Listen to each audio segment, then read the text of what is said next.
আপনি কি কখনো এমন কিছু শুনেছেন যা বাস্তবে অসম্ভব মনে হয়? এমন এক ঘটনা যা ইতিহাসের পাতা থেকে যেন উধাও হয়ে গেছে। আজ আমরা এমনই এক রহস্যময় কাহিনী নিয়ে হাজির হয়েছি। এই গল্প এমন এক ব্যক্তিকে নিয়ে যিনি এসেছিলেন এক অজানা দেশ থেকে, আর তারপর যেন হাওয়ায় মিলিয়ে গেলেন। কি বিশ্বাস হচ্ছে না? তাহলে শুনুন পুরো ঘটনা। সাল 1954। সময়টা ছিল গ্রীষ্মকাল। জাপানের টোকিও হানেদা বিমানবন্দরে এক রহস্যময় ঘটনা ঘটে। একজন সুদর্শন পুরুষ, যার গায়ে দামি স্যুট, হাতে ব্রিফকেস, তার ভাষ্যমতে সে ফ্রান্স থেকে জাপানে আসে। তার পাসপোর্ট দেখে ইমিগ্রেশন অফিসাররা চমকে ওঠে। অফিসাররা তার পাসপোর্ট, ব্যাংক হিসাব, ড্রাইভিং লাইসেন্স সবকিছু পরীক্ষা করে দেখলেন। সব কিছু আসল, কিন্তু তার দেশটা যে আসলে নেই। কারণ তার পাসপোর্টটি এসেছে এমন এক দেশ থেকে যা পৃথিবীর মানচিত্রে নেই। সেই দেশের নাম টরে। ইমিগ্রেশন অফিসাররা তাকে আটক করেন। দেখতে সাধারণ মানুষ, কিন্তু তার কাগজপত্র দেখে কর্মকর্তারা হতবাক। এই রহস্যময় ব্যক্তি জানালেন যে তিনি ইউরোপের একটি দেশ থেকে এসেছেন।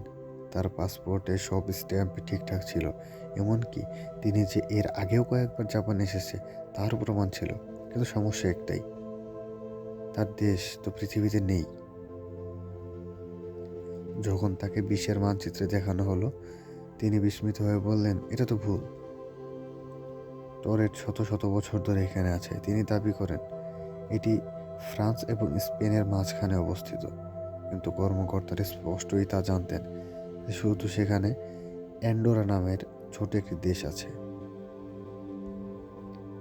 বিমানবন্দর কর্তৃপক্ষ ওই ব্যক্তিকে একটি হোটেলে আটকে রাখে এবং তাকে পাহারা দেওয়ার জন্য দুজন অফিসার রাখা হয়। কিন্তু পরদিন সকালে যা ঘটল তা ছিল আর বিস্ময়কর।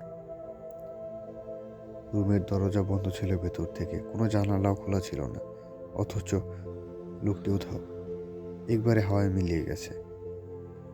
আরও অবাক করার মতো বিষয় হলো, তার সমস্ত নথিপত্র, পাসপোর্ট, ভিসা, পরিচয়পত্র সবকিছু অদৃশ্য হয়ে যায়, যেন সে কোনোদিন ছিলই না।